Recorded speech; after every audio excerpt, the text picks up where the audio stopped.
Hello, dear students of BA Part 1. Good afternoon once again. I have come to share the chapter of Vision for 2020. I have done more than half of it, and I had left the last lecture where I had here you can see these bullet points. I had completed till here, and I had talked about how the 5 year plans were divided, and each area, the five specific areas which are the core requirement for development of any nation, how that was worked upon, and how APJ Abdul Kalam planned to make the future secure, and how he discussed these five critical areas. Now, you can see from here these five areas are closely interrelated. यहाँ से मेरे को करना है, आप देखें आपके screens पे, it's very clear. I have also underlined the important lines here on this page as well. Now, these 5 points which I had discussed earlier, that is agriculture, education, infrastructure, information and communication technology, and critical technology, that is nuclear and space and defense technologies, that we had discussed. And these five areas, Kalam Sahib very clearly says, are the ones which are going to lead to national food and economic security. Now, national food and economic security, these are the most important areas which are required to make a nation strong, and also it is something which is targeting the common man. And then he says that there has to be a strong partnership among R&D. R&D is research and development. Academia, industry, business, and the community as a whole, with government department and agencies, will be essential to accomplish this vision. Now, this point is very important, because what he is trying to say is that any one single department or any one single person cannot accomplish all these things. You have to go hand in hand. The different departments have to work together to achieve this goal. And research and development is equally important. The education sector is equally important. The industrial sector is equally important. And the business magnates have to come down to provide the necessary funds. Only then the dream can be made true.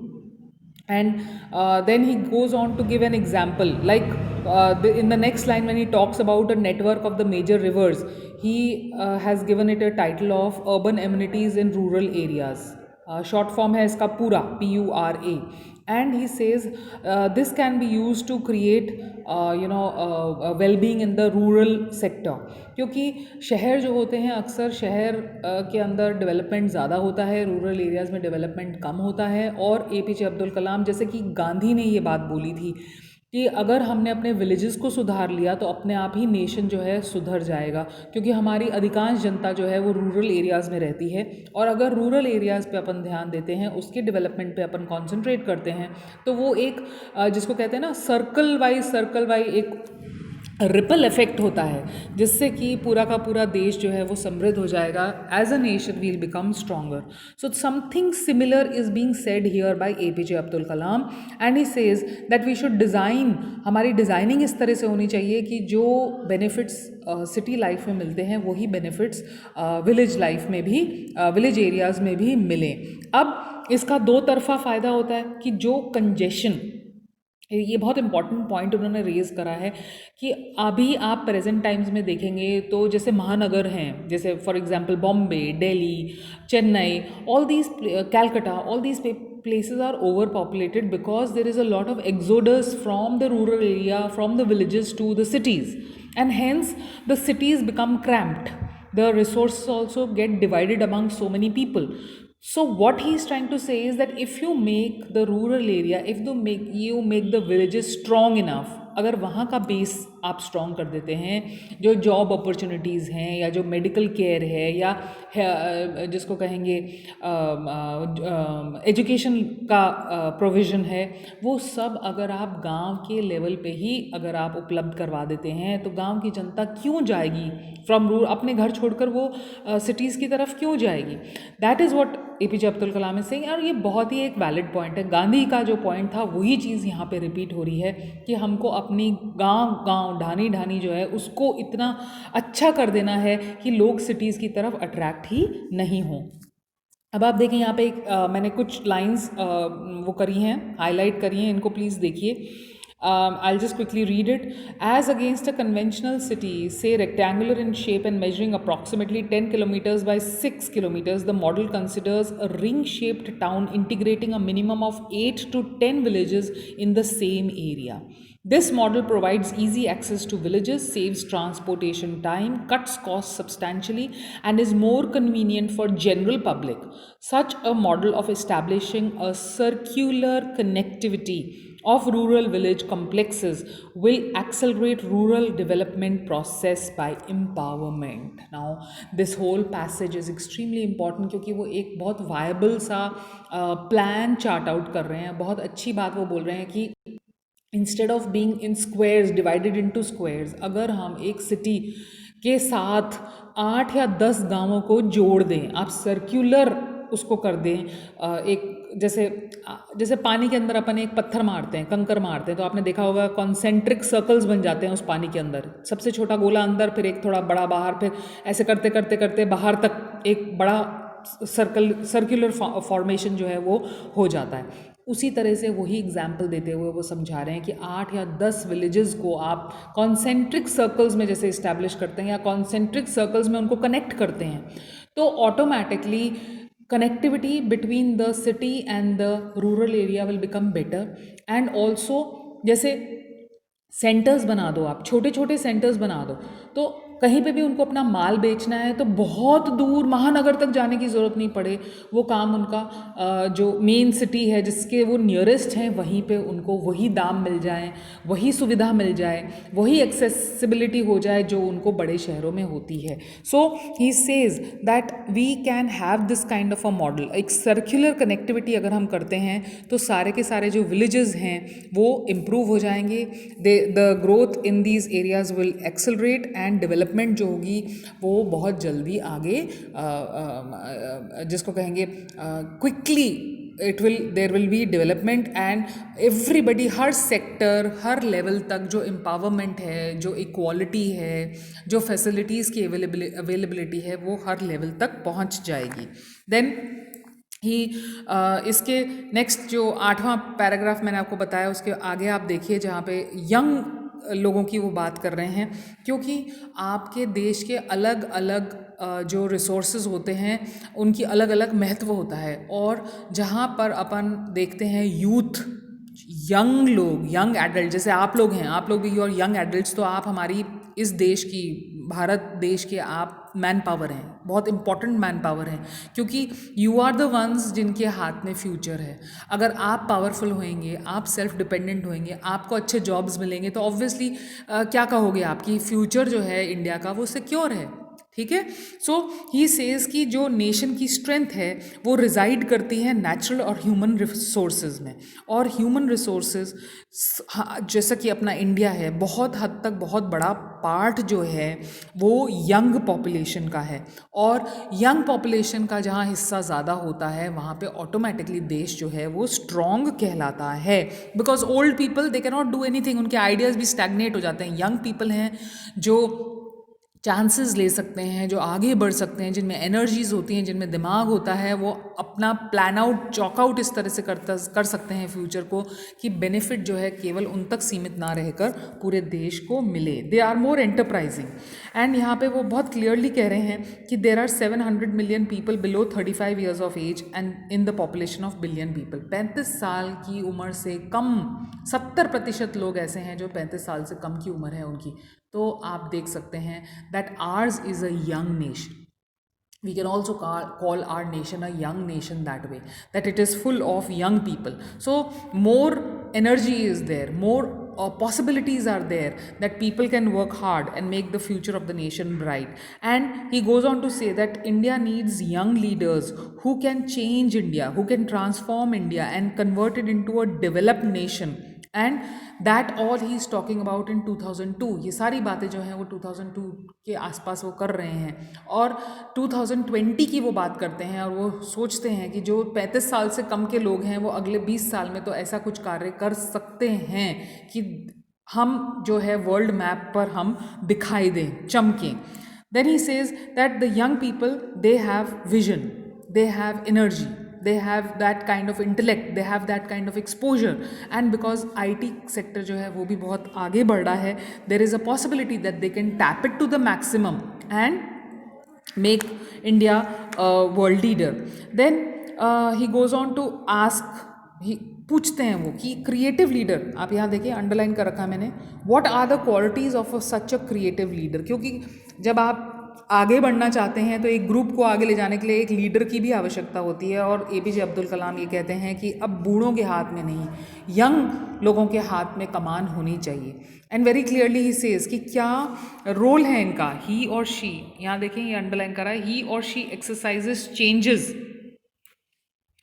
in the traditional role from commander to coach, from manager to mentor, from director to delegator, and from one who demands respect, okay, to one who facilitates self respect. एक होता है जो बड़े बूढ़े हैं, वो कहते हैं भाई हम बड़े हैं, हमारी रिस्पेक्ट करो आप, we deserve to be respected. तुम जूनियर हो, हम सीनियर हैं, we deserve to be respected. पर यहाँ पे क्या कह रहे हैं कि यंग लोग जो हैं, they are the ones who are going to facilitate self respect. Self respect का बात जो है उसको यहाँ पे एम्फोसिस दे रहे हैं वो, कि अब डिमांडिंग और commanding respect is not important. What is important is that people should become that much aware that they realise that only if they succeed, only if they do something for the notion, only then they can command respect. And self respect is the most important factor.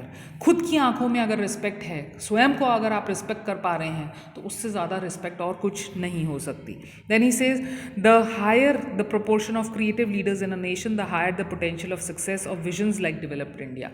So he is just talking about, this is something like a dream kind of a thing that he is referring to, that it's the younger people who can have a better vision, they can imagine, they can dream, and they can make those visions, make those dreams reality by working towards them.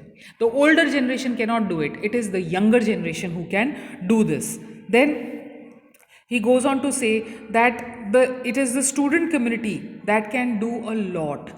Now for example, ये जब chapter शुरू हुआ था तब भी इन्होंने कहाँ किस के पॉइंट से ये चैप्टर शुरू करा था, इन्होंने ये ऐसे शुरू करा था जब इनको लगा था, जब वो 5वीं कक्षा के बच्चे ने सवाल किया था कि मिस्टर प्रेसिडेंट आप क्या करने वाले हैं इस देश के फ्यूचर के लिए, और आप मुझे ये बताइए कि मैं क्या कर सकता हूँ इस देश के फ्यूचर के लिए, what can I do for my nation.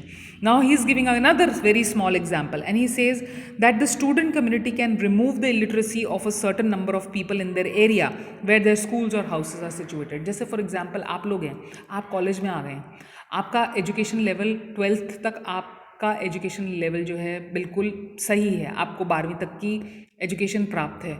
अगर आप लोग चाहें तो जैसे 4 साल का, 5 साल का, 6 साल का बच्चा है, आप चाहें तो उसको एजुकेट कर सकते हैं.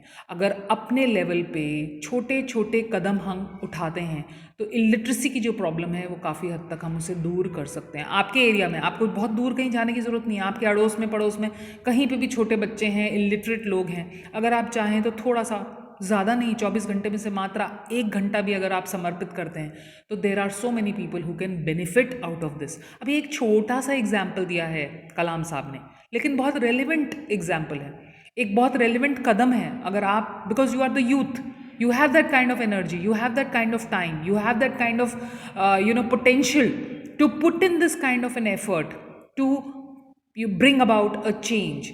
Small steps are important. छोटे छोटे कदम ही आगे बढ़कर बड़े बड़ा जलवा दिखाते हैं. So here he says कि आपके स्कूल और घर के आसपास अगर एरियाज हैं, उन्हीं में आप अगर इलिटरेट लोगों को पढ़ाते हैं थोड़ा सा ही आप एक कदम उठाते हैं, छोटा ही कदम उठाते हैं, वो बहुत आगे तक जाके लोगों को बेनिफिट कर सकता है. And he is giving a very sweet example. He says only a burning candle can light another.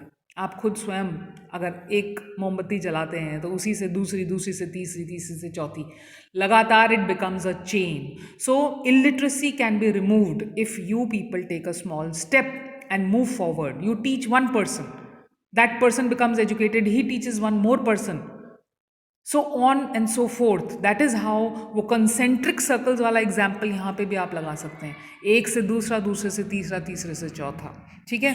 So it is something that can bring about a big change, and illiteracy can be removed up to a certain extent if we put in this kind of an effort at our level, at our personal level. Then moving on to the last section, very clearly यहाँ पे summing up कर रहे हैं chapter में. He is kind of telling us how the small scale industries can be upgraded, how they can be through research and development, through research and development done at the laboratory level, how technological upgradation can take place. किस प्रकार से small scale industries जो है उनका production बढ़ा सकते हैं, वो ज़्यादा कॉम्पिटिटिव हो सकती हैं, वो वर्ल्ड मार्केट पे उतर सकती हैं, compete कर सकती हैं. एंड जो लार्ज स्केल इंडस्ट्रीज़ हैं they can also increase their productivity and quality, so that आपका, अगर आपकी क्वालिटी अच्छी होगी सामान की, अगर आपका प्रोडक्ट्स की अवेलेबिलिटी अच्छी होगी तो ऑटोमेटिकली वर्ल्ड मैप पर आप उसको एक्सपोर्ट कर सकते हैं, उसकी डिमांड बढ़ेगी, और जब उसकी डिमांड बढ़ेगी तो ऑटोमेटिकली इकोनॉमिक पावर जो है दैट विल इंक्रीज. जो जीडीपी है उसके अंदर योगदान जो है वो बढ़ेगा, और तभी हम इकोनॉमिकली सुपीरियर या इकोनॉमिकली सेल्फ डिपेंडेंट कहलाएंगे. Then he also says that the multinational companies, we can also become global leaders. अगर हम भी मल्टीनेशनल कंपनी स्थापित करते हैं, अगर हम भी अपना टेक्नोलॉजी, अपनी कैपेसिटी, अपनी नॉलेज को हम लोग एक्सपोर्ट करते हैं, then we can also take a step towards becoming global leaders. And not to forget the farming community, because वो तो अवॉइड कर ही नहीं सकते. That is one of the major areas where we have to concentrate. So he says that we have to increase our productivity. And how can we increase our productivity? By using the new and available scientific methods. तो जो cultivation का process है उसके अंदर भी scientific technology जो है उसको हमको यूज़ करना आना चाहिए. उसके लिए हमको अपना एजुकेशन लेवल बढ़ाना पड़ेगा, उसके लिए हमको अपने आप को अवेयर करना पड़ेगा. जो लेटेस्ट अवेलेबल टेक्नोलॉजीज़ हैं, नॉलेज है, उसके ऊपर केंद्रित कर हमको अपने एनर्जीज़ डालने पड़ेंगे, और हमको अपना जो एग्रीकल्चर है या कल्टीवेशन है या जो फार्म प्रोडक्ट है उसको हमको बढ़ाना पड़ेगा. सो एवरीथिंग, टेक्नोलॉजी हो, एजुकेशन हो, फार्मिंग हो, all of these things go hand in hand, एक दूसरे के ऊपर निर्भर हैं. और जब तक साथ साथ कदम नहीं बढ़ाएंगे, तब जब तक हम सारे एरियाज़ पे कॉन्सेंट्रेट कर उनको आगे नहीं बढ़ाएंगे, तब तक हम वर्ल्ड पावर नहीं बन सकते, तब तक हम ट्रूली डेवलप्ड नहीं कहलाएंगे. आपको एजुकेशन तो बढ़ा दिया और कल्टीवेशन पे ध्यान नहीं दिया, या कल्टीवेशन को बढ़ाने की कोशिश करी पर टेक्नोलॉजी पे ध्यान नहीं दिया, तो वो संभव नहीं है. हर एरिया में आपको बढ़ना पड़ेगा, हर एरिया में आपको कॉन्सेंट्रेट करके you will have to take the benefits all together in one go. So you'll have to put in your efforts at the multiple levels, only then we can be successful. And then he, in the last paragraph, he's talking about the information technology, and he says that all these people who are working in this area, they have a huge responsibility to, where in what field, कहाँ पे उनको बढ़ोतरी करनी है, in telemedicine, in tele education and e governance for rural areas apart from their business role. अब tele education तो चल ही रही है. दिस इज एग्जैक्टली, जैसे for example you have many on YouTube channels, you have so many things that you which are readily available. लेकिन अब YouTube पे वो अवेलेबल है, लेकिन अगर हर गांव हर ढानी में अच्छा इंटरनेट एक्सेस नहीं होगा तो उसको आप अवेल कैसे करोगे? ठीक है. तो टेक्नोलॉजी को भी चारों ओर से बढ़ोतरी होनी चाहिए. अब मान लीजिए आपने इंटरनेट कनेक्शन दे दिया लेकिन इलेक्ट्रिसिटी नहीं है, तो आप कैसे उसको अवेल कर लोगे, फैसिलिटी को अवेल कर लोगे?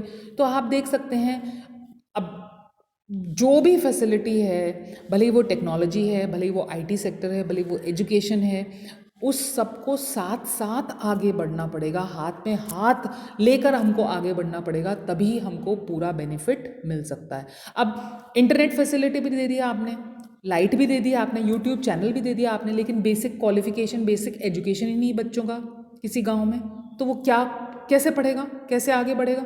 सो यू नीड एजुकेशन भी चाहिए, टेक्नोलॉजी भी चाहिए, आपको इंफ्रास्ट्रक्चर भी चाहिए, आपको इलेक्ट्रिसिटी भी चाहिए जो बेसिक इंफ्रास्ट्रक्चर में आती है, आपको एजुकेटेड मार्गदर्शक भी चाहिए. You need all of it. You need your at every level you need to be competitive, you need to be capable. Only then you can move forward. So in this vision, last paragraph आप देखें, the media, अब media को भी अनछुआ नहीं है, उन्होंने media को भी पकड़ लिया. वो कहते हैं in this vision period the government has to build a name for itself by quick decision making and transparent administration. ये लाइन बहुत इंपॉर्टेंट है, ट्रांसपेरेंट एडमिनिस्ट्रेशन. लुक्का छुपा करके कैबिनेट के अंदर बंद होकर आप पॉलिसीज़ बना दें, वो एक्चुअली लोगों को बेनिफिट करती हैं कि नहीं करती, इससे आप बिल्कुल अनभिज्ञ रहें, तो ये मात्र बेवकूफ़ी कहलाएगी, जो कि अभी हाल फिलहाल जो हो रहा है आपको देखने को मिल रहा है. मेरे को बोलने की ज़रूरत नहीं है, बहुत प्रत्यक्ष रूप से सबको दिखाई दे रहा है.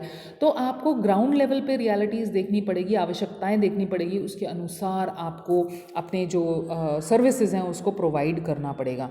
And then he says the media also has to become a partner in positive critic, as a positive critic in national development. Our musicians, poets, artisans, artists should nurture the glory of our great civilization and sing the song of developed India.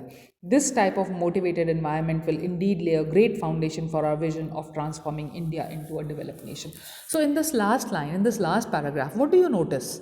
What has APJ Abdul Kalam done? He has किसी को भी अनछुआ नहीं छोड़ा. उन्होंने किसी को भी भागीदार होने से जिसको कहते हैं वंचित नहीं करा. उन्होंने किसी को भी, या आप ये भी कह सकते हैं कि लेज़ी होने का राइट नहीं दिया. उन्होंने सबको अपनी गिरफ्त में लिया है कि अगर नेशन को, अगर अपने देश को ट्रूली डेवलप्ड होना है तो हर लेवल पर हर व्यक्ति को अपना अपना योगदान जो उसका है उसको to the best of his abilities he will have to do it. Only then can the country become truly developed. So you can see APJ Abdul Kalam has gone a step further. Whatever the founding fathers had talked about, whatever the founding fathers had, the kind of direction that they had, given us, the same thing he is taking it a bit forward. He is taking उसको और आगे ले जा रहे हैं APJ Abdul कलाम, और सब लोगों को हर लेवल पर वो कह रहे हैं कि अपना पूर्ण योगदान देना पड़ेगा, तभी भारत जो है वो एक डेवलप्ड कंट्री कहलाएगा. So this is basically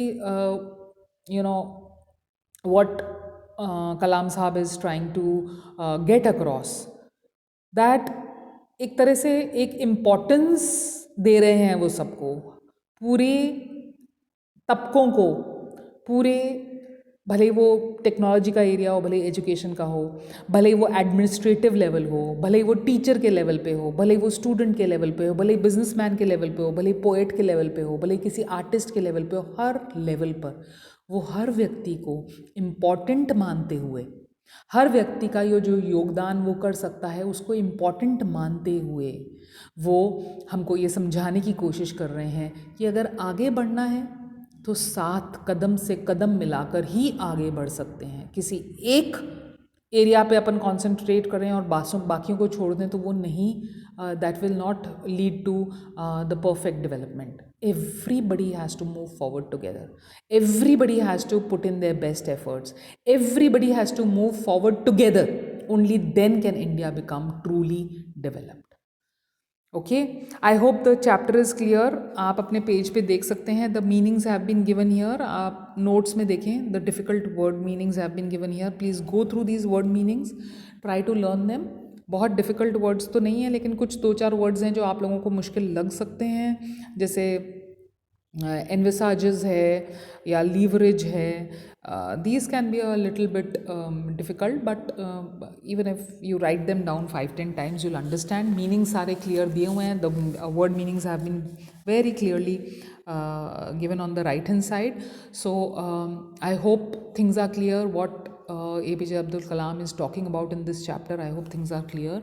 I have tried to make them as clear and simple for you as possible. I'm repeating myself, but I'll say this again. If you have any problem, please get in touch with me over WhatsApp. And very soon I shall be sharing the assignment. A few questions which I feel are important, I'll just share those with you. Try and solve them on the basis of the videos that I have you know uploaded. So go through these videos, and my suggestion would be, आपको थोड़ा सा लग सकता है कि थोड़ा एक साथ सुनने में दिक्कत आ सकती है, लेकिन मैं आप लोगों को ये सजेस्ट करूँगी कि इंट्रोडक्शन से लेकर जो भी मैंने पूरे चैप्टर के लिए वीडियोस बनाए वो अकॉर्डिंग टू सीक्वेंस आप लोग देखिए. मैंने हर वीडियो का, जैसे इंट्रोडक्शन है सबसे पहला वाला, तो मैंने उसको टाइटल में इंट्रोडक्शन लिखा है. उसके बाद 1 2 3 करके मैंने डाले हैं, जो पोर्शंस डाले हैं. तो I would suggest that you look at them in sequence, go through them together, like in sequence. आप उसको एक साथ देखिए तो things which I have tried to explain to you will become more clear. That is my request. Okay, so with this we have come to an end of the literature part of the general English. I hope things are clear. Anywhere you have any problem, you can get in touch with me over WhatsApp. You can even give me a call, and very soon I shall be sharing the assignments. But as of now, the literature portion of BA Part 1 General English is over. Now this is the last lecture of mine. I shall be now looking at some other things which is part of your curriculum. Meanwhile, you can go through my lectures, previous lectures, revise, learn, and do all the assignments. So once again, wishing you all the best. See you again with a different set of questions and assignments. Till then, take care, stay safe. Bye bye.